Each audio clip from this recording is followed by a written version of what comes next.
Zone commander হিসেবে আমার দায়িত্ব অপারেশন উত্তরণের আমব্রেলাতে সাম্প্রদায়িক সম্প্রীতি রক্ষা করা এবং আইন শৃঙ্খলা পরিস্থিতি নিয়ন্ত্রণে সহায়তা করা। খাগড়াছড়ি শহরের বর্তমান আইন শৃঙ্খলা পরিস্থিতি ঝুঁকিমুক্ত। খাগড়াছড়ি শহরে আমাদের 144 ধারা কার্যকরে সেনাবাহিনী তৎপর আছে এবং আমরা এই শহরে কোনো অপ্রীতিকর ঘটনা আশা করি ঘটার কোনো সম্ভাবনা আপাতত নেই।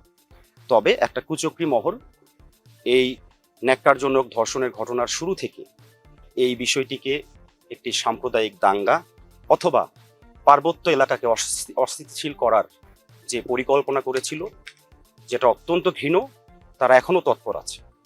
তো আমরা সজাগ আছি এবং তাদেরকে যেমন আমরা নস্যাৎ করেছি, ভবিষ্যতে খাগড়াছড়ি সদরে যদি কোনো পরিকল্পনা বাস্তবায়নের প্রচেষ্টা করা হয়, কঠোর হস্তে সেনাবাহিনী দমন করার জন্য প্রস্তুত।